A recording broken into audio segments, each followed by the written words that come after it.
وہی الصلاۃ والسلام علیک یا رسول اللہ وعلی آلک واصحابک یا حبیب اللہ، الصلاۃ والسلام علیک یا نبی اللہ وعلی آلک واصحابک یا نور اللہ، نویت سنت الاعتکاف۔ فرمان مصطفیٰ صلی اللہ تعالیٰ علیہ وآلہ وسلم ہے کہ تم جہاں کہیں بھی رہو مجھ پر درود پاک پڑھو، تمہارا درود مجھ تک پہنچتا ہے۔ سبحان اللہ، صلو علی الحبیب صلی اللہ تعالیٰ علی محمد صلی اللہ تعالیٰ علیہ وآلہ وسلم۔ گزشتہ کل کے اسباق میں، کل کے بیان میں ہم لوگوں نے یہ سماعت کیا تھا کہ ماہ محرم کی کتنی بڑی فضیلت ہے اور ماہ محرم کے 10ویں تاریخ کو کتنے واقعات رونما ہوئے ہیں، تمام چیزوں کو ہم نے سماعت کیا ہے۔ ماہ محرم کی بے شمار فضیلتیں و برکتیں ہیں اور اس مہینے کو محرم الحرام یعنی احترام والا مہینہ، عزت والا مہینہ کیوں کہا جاتا ہے، ساری چیزیں ہم نے سماعت کیا ہے۔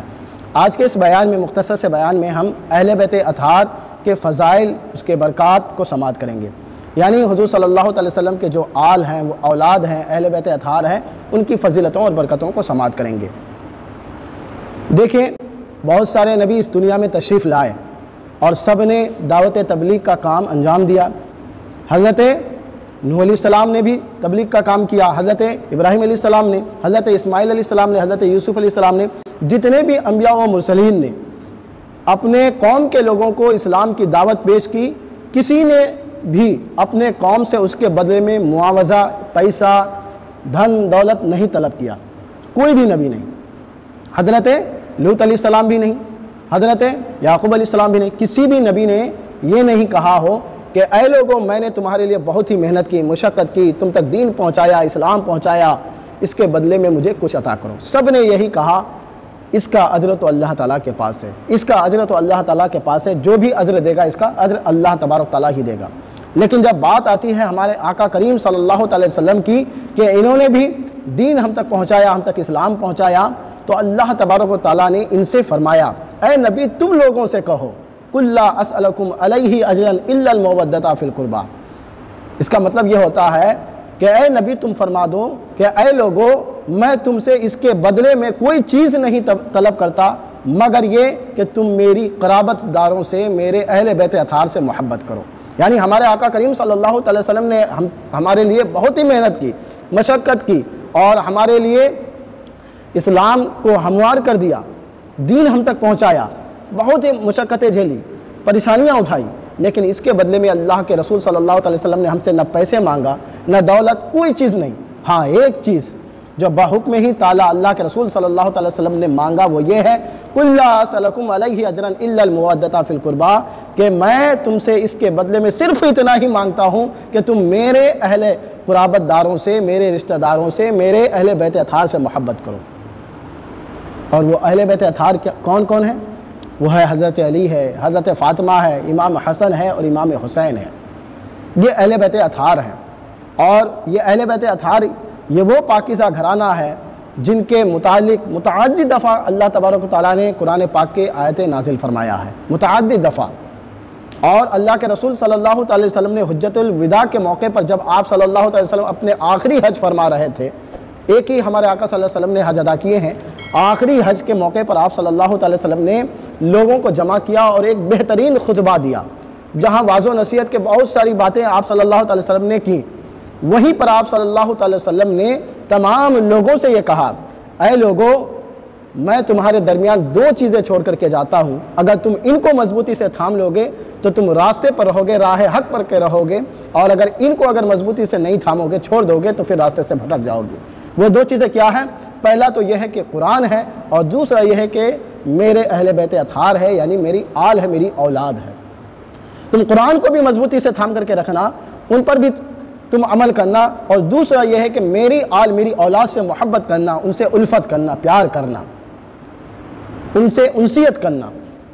یہ اللہ کے رسول صلی اللہ علیہ وسلم نے ہم کو سکھایا ہے۔ اور ساتھ ہی ساتھ اہل بیت اطہار یعنی اللہ کے رسول صلی اللہ علیہ وسلم کے وہ مقدس آل اولاد کے تعلق سے حدیث پاک میں آیا ہے کہ اگر کوئی شخص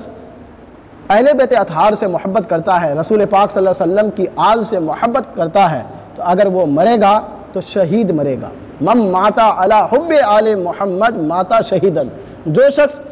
آل محمد کی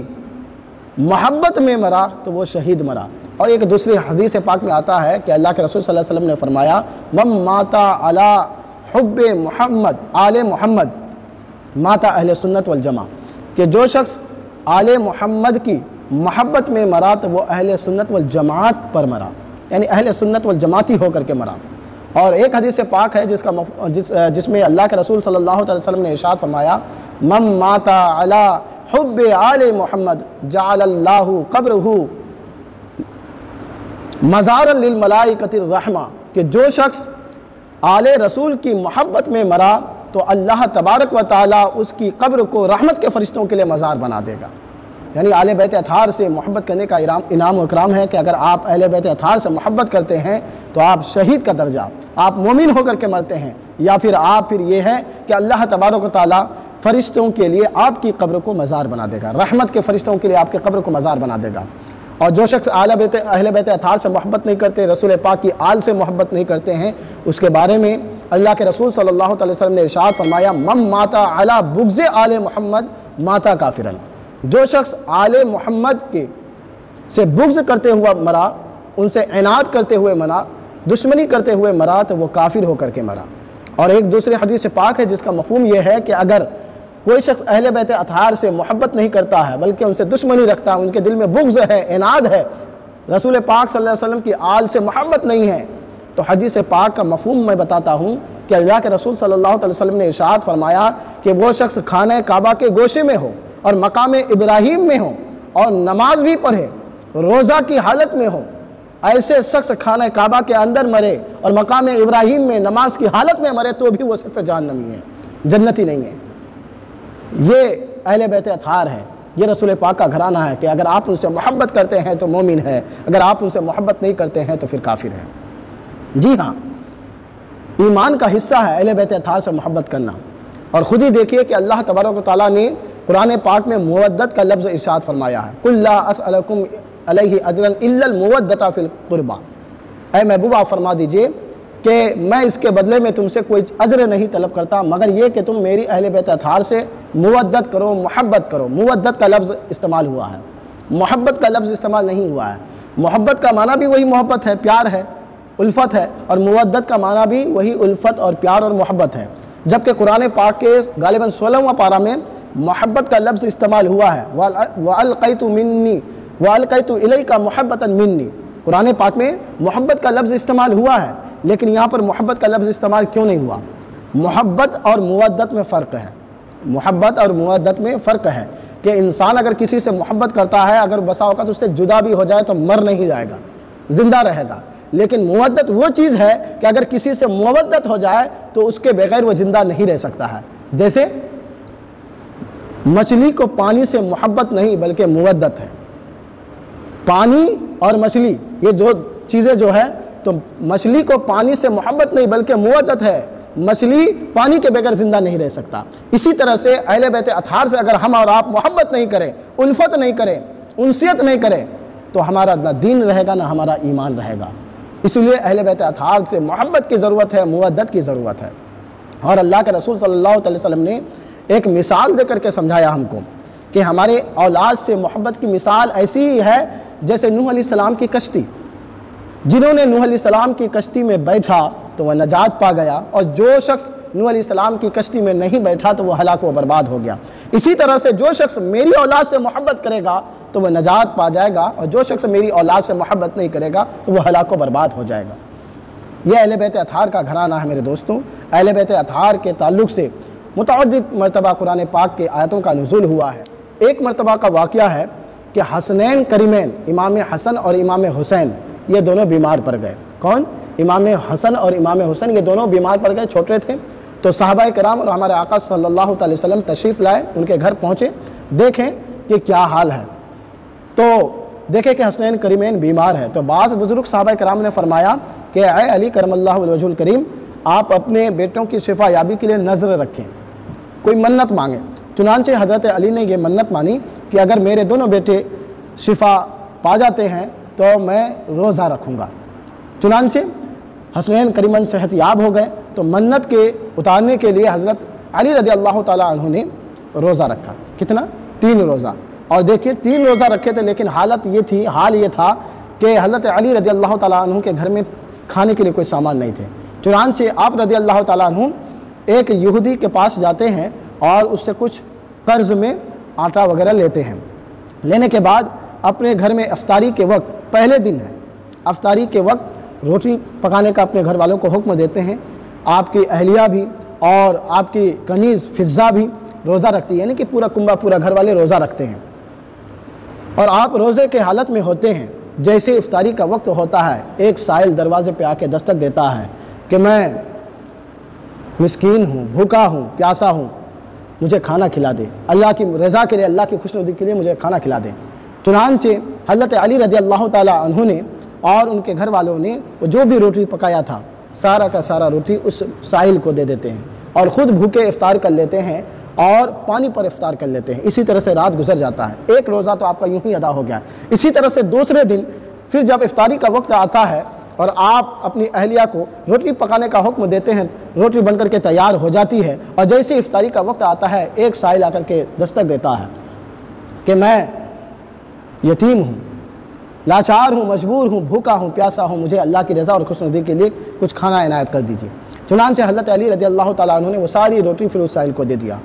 اور یوں آپ رضی اللہ تعالیٰ عنہ نے پانی پر افطاری کر لی۔ 2 روز گزر گئے، تیسرے روز جب افطاری کا وقت آیا اور آپ افطار کرنے کے لیے اپنے اہل و عیال کے ساتھ بیٹھے ہوئے ہیں کہ پھر ایک سائل دستک دیتا ہے اور کہتا ہے کہ میں اسیر ہوں، مجبور ہوں، لاچار ہوں، بھوکا ہوں، پیاسا ہوں، مجھے اللہ کی رضا اور خوشنودی کے لیے کچھ کھانے کا سامان دے دیجیے۔ چنانچہ حضرت علی رضی اللہ تعالیٰ عنہ نے وہ ساری روٹی پھر ان کو دے دیتے ہیں اور پانی پر روزہ افطار کرتے ہیں۔ اس طرح سے حضرت علی رضی اللہ تعالیٰ عنہ اور ان کے گھر والے 3 دن تک پانی پر روزہ افطار کرتے ہیں، اور ساری چیزیں ایک فقیر کو، ایک سائل کو جو کہ یتیم ہوتا ہے، ایک اسیر ہوتا ہے، ایک مسکین ہوتا ہے، تینوں لوگوں کو وہ دے دیتے ہیں تینوں دن۔ تو نبی کا گھرانہ وہ گھرانہ ہے کہ جہاں ہر سائل کی جھولی بھر دیتے ہیں، مانگنے والوں کو ان کو مانگنے سے سوا ملتا ہے۔ یہ نبی کا گھرانہ ہے، یہ اولاد علی کا گھرانہ ہے کہ حضرت علی رضی اللہ تعالیٰ عنہ خود بھوکے رہنا پسند فرماتے ہیں، لیکن دوسروں کو بھوکا دیکھنا پسند نہیں فرماتے۔ اور اللہ تبارک و تعالیٰ کو یہ ادا اتنا پسند آیا کہ اللہ تبارک و تعالیٰ نے اس کا ذکر قرآن پاک میں ارشاد فرما دیا کہ کچھ لوگ وہ ہیں جو اللہ کی رضا اور خوشنودی کے لیے یتیم کو، مسکین کو، اسیر کو کھانا کھلاتے ہیں، اللہ ان سے راضی ہے۔ تو نبی کا گھرانہ وہ گھرانہ ہے میرے دوستوں کہ اگر ہم ان سے محبت نہیں کریں، اگر ہمارے دل میں ان کی محبت نہ ہو تو ہماری دنیا بھی بیکار ہو جائے گی اور آخرت بھی تباہ و برباد ہو جائے گی۔ نبی کا گھرانہ وہ پاکیزہ گھرانہ ہے کہ ہمارے آقا کریم صلی اللہ تعالیٰ علیہ وسلم نے اسے اپنی اولاد کہا ہے، حسنین کریمین کو اپنی اولاد کہا ہے۔ ایک مرتبہ کا واقعہ ہے کہ نجران کے عیسائیوں نے آپ صلی اللہ تعالی وسلم کے پاس آیا اور کہنے لگا کہ بتائیے اللہ تعالیٰ کے بارے میں آپ کیا فرماتے ہیں اور حضرت عیسیٰ علیہ السلام کے بارے میں آپ کیا فرماتے ہیں۔ نجران کے عیسائی لوگ آئے تھے تو آپ صلی اللہ تعالی وسلم نے ارشاد فرمایا کہ اللہ وحدہ لا شریک ہے، وہ پاک ہے، بے عیب ہے، اس کا کوئی شریک نہیں ہے۔ اور حضرت عیسیٰ علیہ السلام کے تعلق سے فرمایا کہ وہ اللہ کے بندے اور نبی ہیں۔ تو وہ عیسائی اعتراض کرنے لگے اور کہنے لگا کہ تمہارا یہ خیال ہے کہ حضرت عیسیٰ علیہ السلام اللہ کے نبی اور بندے ہیں؟ ہمارا عقیدہ تو یہ ہے کہ وہ اللہ کے بیٹے ہیں۔ یعنی وہ یہ کہنا چاہتا تھا کہ اللہ کے وہ بیٹے ہیں، معاذ اللہ۔ لیکن ہمارے آقا کریم صلی اللہ علیہ وسلم نے بہت سارے دلائل سے فرمایا کہ وہ اللہ کے بیٹے نہیں ہیں، اللہ وہ ہے جس کی نہ کوئی اولاد ہے نہ وہ کسی کی اولاد ہے۔ ہر چند کوشش کی سمجھانے کی، لیکن ان عیسائیوں نے نہیں مانا، ماننے کو تیار نہیں ہوا۔ تو آپ صلی اللہ علیہ وسلم نے مباہلہ کا چیلنج کیا کہ اگر تم اپنے معاملے میں صحیح ہو تو تم مباہلہ کرو اور ہم بھی مباہلہ کرتے ہیں، یعنی تم ہمارے خلاف بددعا کرو، ہم تمہارے خلاف بددعا کرتے ہیں۔ چنانچہ وہ لوگ تیار ہو گئے، بددعا کرنے کے لیے تیار ہو گئے۔ تو ہمارے آقا کریم صلی اللہ علیہ وسلم اپنی اولاد کو لے کر کے، یعنی حسنین کریمین کو، امام حسن کو، امام حسین کو لے کر کے، اور حضرت فاطمہ کو، حضرت علی رضی اللہ تعالیٰ عنہ کو لے کر کے آئے میدان میں، اور ان کے خلاف بددعا کرنے ہی والے تھے کہ عیسائیوں کا ایک بڑا پادری نے کہا کہ اے لوگو، تم جانتے ہو کس کے ساتھ مباہلہ کرنے جانتے ہو؟ میں ایسے چہرے کو دیکھتا ہوں کہ قسم خدا کی اگر وہ لوگ بددعا کر دیں اور ان کی اولاد آمین کہہ دے تو پھر قیامت تک پھر کوئی دوسرا عیسائی پیدا نہیں ہوگا۔ اگر وہ پہاڑ کو حکم دے دے چلنے کا تو وہ پہاڑ چل جائے، پہاڑ کو اگر چلنے کا حکم دے تو پہاڑ چل جائے، اور اگر وہ ہمارے خلاف بد دعا کر دیں تو پھر ہم نیست و نابود تباہ و برباد ہو جائے۔ چنانچہ وہ عیسائی لوگ باز آ گئے اور مباہلہ نہیں ہوا۔ تو ہمارے آقا کریم صلی اللہ علیہ وسلم نے ارشاد فرمایا، اے لوگوں، قریب تھا کہ اللہ تعالیٰ تم پر عذاب نازل کر دیتا، عذاب قریب ہی آنے والا تھا، لیکن تم لوگ اس سے باز آ گئے۔ اگر میں تمہارے خلاف بد دعا کر دیتا اور میری اولاد آمین کہہ دیتے تو پھر سمجھ لو کہ قہر خداوندی میں تم لوگ گرفتار ہو جاتے، پھر کبھی عیسائی دوبارہ پیدا نہیں ہوتا۔ تو نبی کا گھرانہ یہ وہ گھرانہ ہے، یہ وہ مقدس گھرانہ ہے کہ اگر وہ کسی کے خلاف بد دعا کر دے یا پھر وہ کسی کے حق میں دعا کر دے تو اللہ تبارک و تعالیٰ اس کی دعا کو قبول فرماتا ہے۔ نبی کا گھرانہ وہ مقدس گھرانہ ہے میرے دوستوں کہ متعدد دفعہ اللہ تبارک و تعالیٰ نے ان کا ذکر قرآن پاک میں فرمایا ہے، اور اللہ کے رسول صلی اللہ تعالیٰ علیہ وسلم نے ارشاد فرمایا کہ حسین مجھ سے ہے، میں حسین سے ہوں۔ اے اللہ، میں حسین سے محبت کرتا ہوں، تو بھی اس سے محبت فرما۔ اے اللہ، تو اس سے بھی محبت فرما جو حسین سے محبت فرماتا ہے۔ وآخر دعوانا الحمدللہ رب العالمین۔ یا اللہ یا رحمان یا رحیم، مولا کریم جو کچھ بھی سنا سماعت کی مولا، کہنے سننے میں جو بھی غلطی معاف فرما۔ وصلی اللہ تعالی علی خیر خلقہ محمد وآلہ واصحابہ اجمعین برحمتک یا ارحم الراحمین بحق لا الہ الا اللہ محمد۔